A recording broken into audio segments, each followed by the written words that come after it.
শুভ সন্ধ্যা। আপনাদের সাথেই আছি আমি শাকিলা মতিন মৃদুলা। প্রিয় দর্শক শ্রোতা, সবাইকে আমন্ত্রণ জানাচ্ছি প্রতিদিনের সান্ধ্য আয়োজন শুভ সন্ধ্যার আজকের আয়োজনে। আজ শুভ সন্ধ্যায় থাকছে এনটিভি হাইলাইটস এবং যুক্তরাষ্ট্র প্রবাসী কবি ও শিক্ষক শামস আল মোমিনের সঙ্গে আলাপচারিতা। প্রথমেই চলতে থাকা প্রদর্শনী।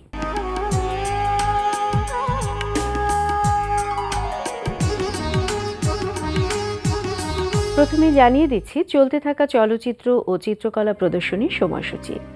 মুভিয়ানা ফিল্ম সোসাইটি ও বাংলাদেশ শিল্পকলা একাডেমির যৌথ আয়োজনে বাংলাদেশ শিল্পকলা একাডেমির ইন্টারন্যাশনাল ডিজিটাল কালচারাল আর্কাইভে অনুষ্ঠিত হচ্ছে এশিয়ান সিনেমা রেট্রোস্পেকটিভ 2016 উৎসবে প্রতি শুক্র ও শনিবার চলচ্চিত্র প্রদর্শিত হচ্ছে।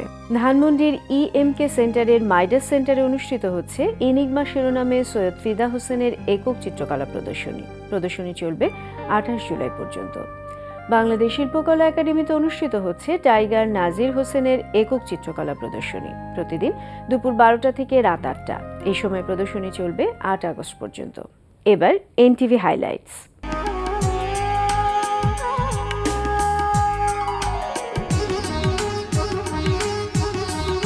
এবার জেনে নিন কি কি থাকছে এনটিভির রাতের অনুষ্ঠান সূচিতে।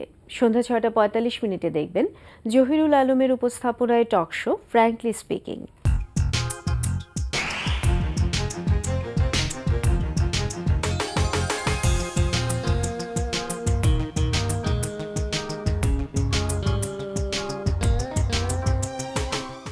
রাত 8:20 থাকছে আবুল হায়াতের পরিচালনায় ধারাবাহিক নাটক আকাশের ওপারে আকাশ।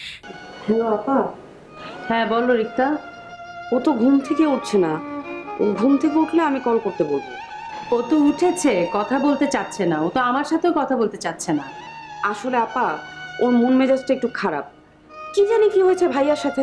আমি এত করে বুঝালাম তারপরেও শুনলো না, বাসায় যেতে বললাম তাও গেল না। আচ্ছা ঠিক আছে, ওর মন মেজাজ ঠান্ডা হলে একটু আমাকে কল করতে বলো প্লিজ। জি আপা। রাত 9টায় প্রচার হবে ওয়াহিদা রাজ্জাক মিশার প্রযোজনায় অনুষ্ঠান স্যান্ডেলিনা গ্ল্যামার ওয়ার্ল্ড।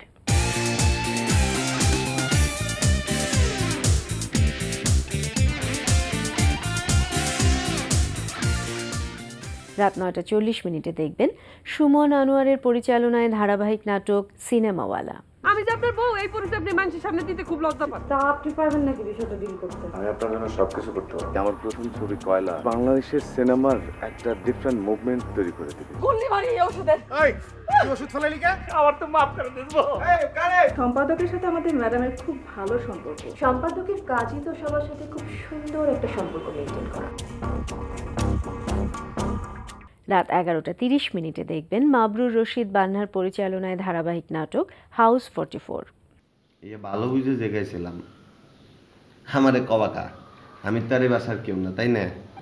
ওর হাতে এই যে কপিটা দেখছো ওইটাও পারলে ডুপ্লিকেট কপি হয়, ও জীবনে অরিজিনাল মাল পড়বে না। আমার কাছে মনে হয় ওর কাছে গোল্ডের ঘড়িটা আছে। তুই শোন, পুরোপুরি চিরুনি অভিযান চালাতে হবে, ওর জিনিসপত্র সব ঘাটাঘাটি করে যেমনি হোক বাইর করতে হবে ঘড়িটা আছে কিনা। রে আমি বললাম তো, আমি গ্যারান্টি দিচ্ছি ওর কাছে অরিজিনাল ঘড়ি নাই। রাত 12টায় থাকছে টক শো এই সময়।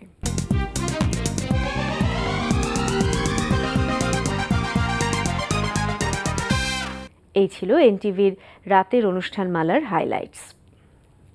এরপর আসছি আলাপচারিতায়।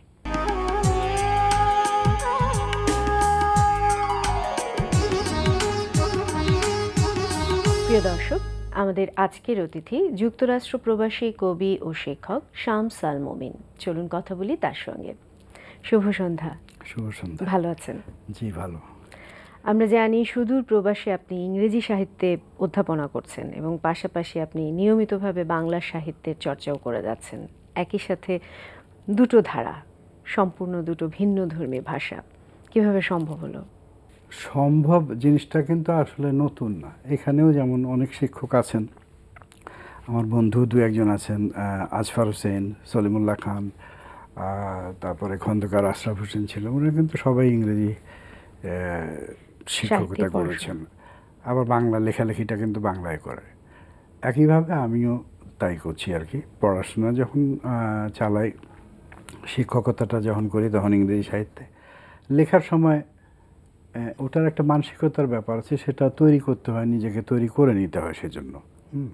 এভাবেই এটার জন্য খুব বেশি যে আমরা তো ছোটোবেলা থেকে অভ্যস্ত বাইলিঙ্গুয়াল হিসাবে গড়ে ওঠা, আমরা বাংলা এবং ইংরেজি দুটা ভাষা কিন্তু সাইমালটেনিয়াসলি পড়াশোনা করি।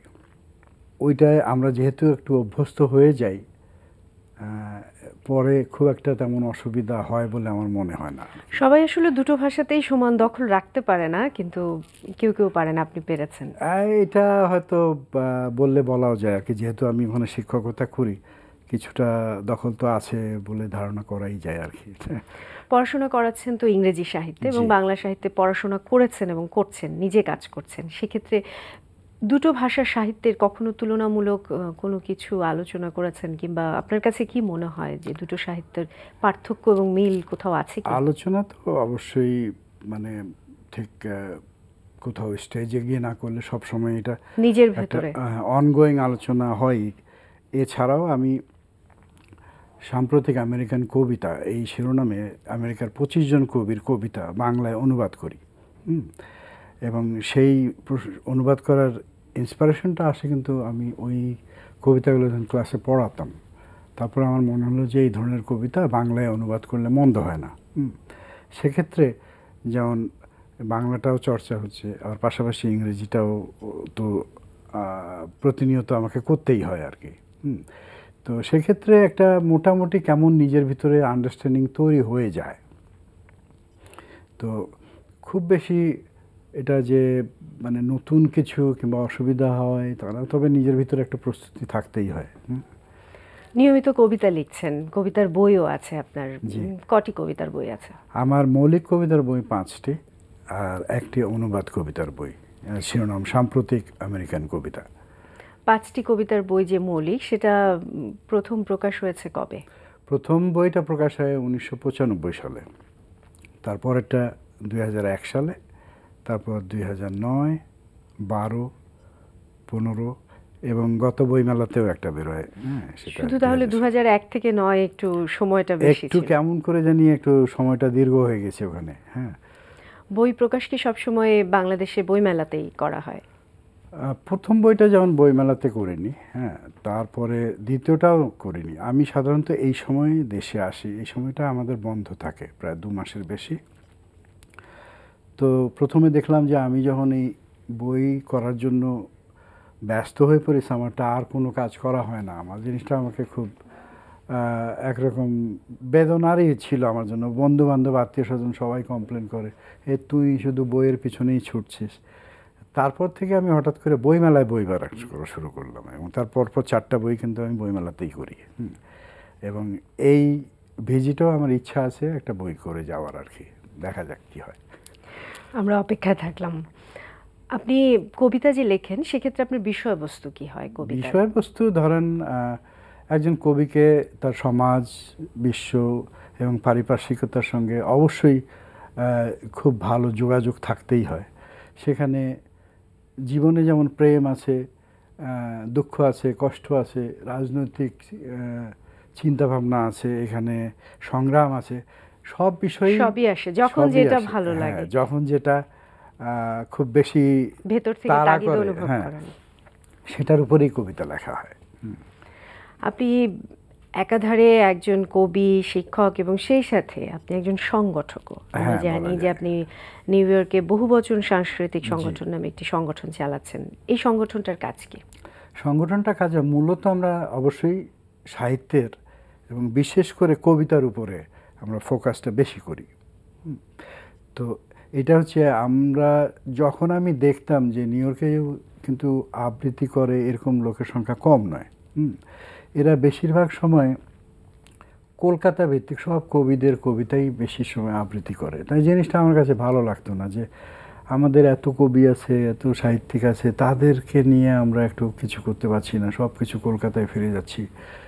তখন আমি ওইটা ঠিক করলাম যে আমরা শুধু বাংলাদেশের কবিতা এখানে পড়ব, এবং কোনো কোনো সময় যেমন কারো বই প্রকাশ হলে সে বইটা নিয়ে আলোচনার ব্যবস্থাও আমরা করি। বিশেষ কেউ যদি বাংলাদেশ থেকে যায় তাদেরকে নিয়েও আমরা প্রোগ্রাম করি, এবং সব মিলে মূলত কবিতা, যদি তাছাড়া সাহিত্যের বিভিন্ন শাখাতেও আমরা কাজ করে থাকি। সদস্যরা কি নিউ ইয়র্কে বসবাস করছে? সবাই বেশিরভাগ, যেহেতু নিউ ইয়র্কেই অনুষ্ঠানটা, আমাদের কোনো পার্মানেন্ট সদস্য বলে কিছু নাই। আমরা এটা ফেসবুকের মাধ্যমে কিংবা টেলিফোন করে জানাই, যারা যারা উৎসাহী তারা আসতে চায় তারা আসেন। এভাবেই মোটামুটি আমরা অনুষ্ঠানটা করে যাচ্ছি, বছর 4 হলো অনুষ্ঠানটা। বিদেশি কেউ কি কখনো আগ্রহ দেখিয়েছেন কিংবা আপনারা তাদেরকে কখনো শ্রোতা হিসেবে, দর্শক হিসেবেও এনেছেন আপনাদের আসলে? হ্যাঁ হ্যাঁ, অবশ্যই অবশ্যই। যেমন এক ভদ্রলোক আছেন আমেরিকান, উনি এসে মাঝে মাঝে কবিতা পড়েন আমাদের সঙ্গে। হ্যাঁ, তারপরে আমি বিশেষ করে একটা প্রোগ্রাম করি, যে আগে প্রোগ্রামটা আমি পুরোটা ইংরেজিতে করতাম, যেটা হচ্ছে ব্ল্যাক হিস্ট্রি মান্থ। আমেরিকাতে ফেব্রুয়ারি মাসটাকে ব্ল্যাক হিস্ট্রি মান্থ হিসাবে ধরা হয়। তো ওখানে এখন আমি করছি যে ওইটা ভাগাভাগি করেছি, অর্ধেক বাংলা অর্ধেক ইংরেজিতে করি।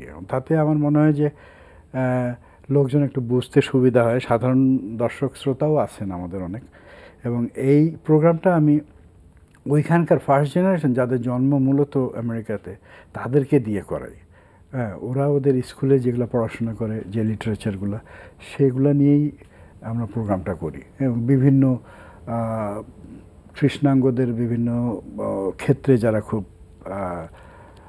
কি বলবো এটাকে, প্রতিষ্ঠিত, যারা সংগ্রাম করেছেন, যেমন মার্টিন লুথার কিং জুনিয়র, রোজা পার্ক, এরকম ব্যক্তিত্বের উপর আমরা বিশদ আলোচনা করি।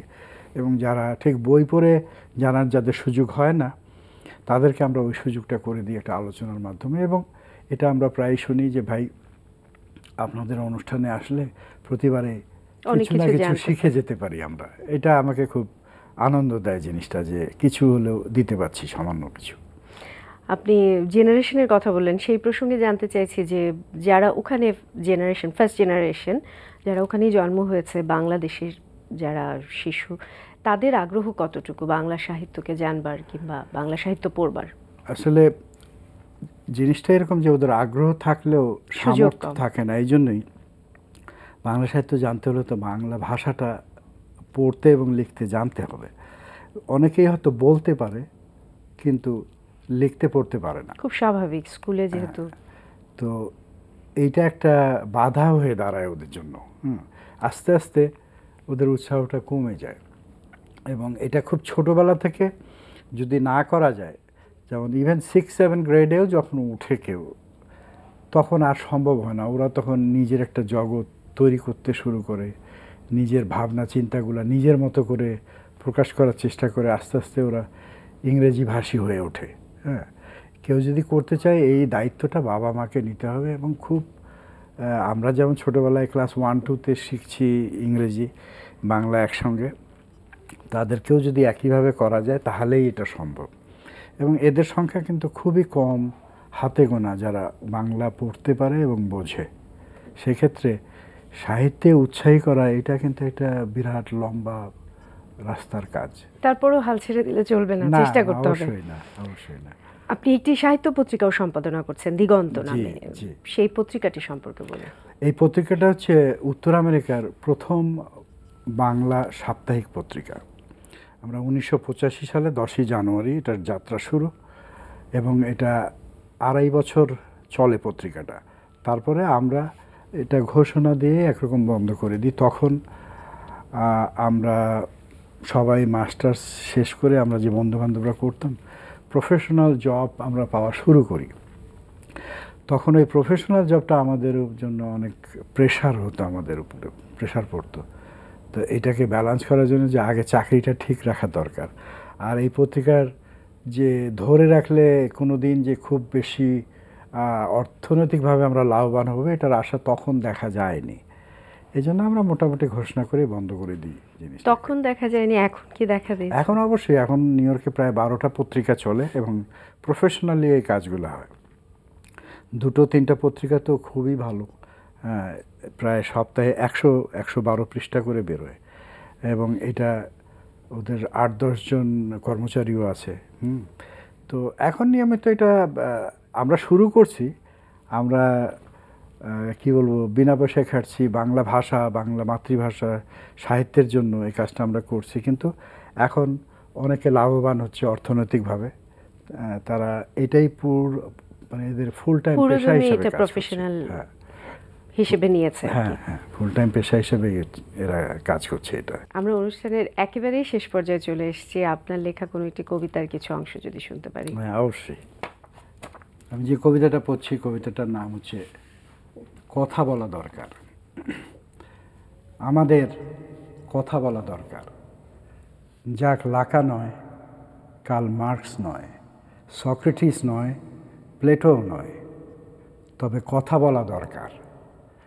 বড় কোনো কথা নয়, বড় কোনো লোকও নয়, ছোট ছোট কথা, আমাদের কথা, খুব সাধারণ কথা, তবু বলা দরকার, বারবার বলা দরকার। যেমন ছেলেটা একা একা তার কামরায়, ব্যাপারটা ব্যক্তিগত কিন্তু স্বাভাবিক, তারপরেও কথা থেকে যায়। তারপরেও আমাদের কথা বলা দরকার।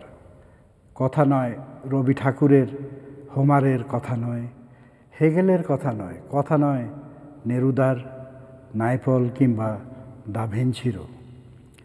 আমাদের কথা ছোট ছোট কথা, তবু বলা দরকার, বারবার বলা দরকার। যেমন মেয়েটা ভোরের আকাশে নক্ষত্র দেখতে পায় কিনা, কিংবা তার প্রিয় কিছু। বস্তুত এসব কথার গভীর কোনো তত্ত্বও নেই। জীবনের জন্য এগুলো এমন জরুরিও নয়, তবু বলা দরকার, বারবার বলা দরকার। এইসব ছোট ছোট কথা কাছে এসে বসা, গাঢ় করে প্রেম, আর দূরে ঠেলে দেয় বিচ্ছেদের আকাঙ্ক্ষা। বাহ, খুবই সুন্দর একটা কবিতা। সত্যি আমাদের ছোট ছোট কথাই বেশি বলা দরকার। আপনাকে অনেক অনেক ধন্যবাদ। আপনাকে অনেক ধন্যবাদ আমাকে স্টুডিওতে আমন্ত্রণ জানানোর জন্য। প্রিয় দর্শক, কথায় কথায় আমরাও চলে এসেছি অনুষ্ঠানের শেষ প্রান্তে। আমাদের সঙ্গে যোগাযোগের ঠিকানা প্রযোজক শুভ সন্ধ্যা, এনটিভি বিএসসিসি ভবন, 7 তলা 102 কাজী নজরুল ইসলাম এভিনিউ, কারওয়ান বাজার, ঢাকা 1215। আমাদের ইমেল অ্যাড্রেস shubhasondha@ntvbd.com। প্রিয় দর্শক, এনটিভিতে সম্প্রচারিত সংবাদ ও অন্যান্য সকল অনুষ্ঠান দেখতে লগ ইন করুন www.ntvbd.com। সবার মঙ্গল কামনায় আজকের মতো এখানেই শেষ করছি। শুভ সন্ধ্যা।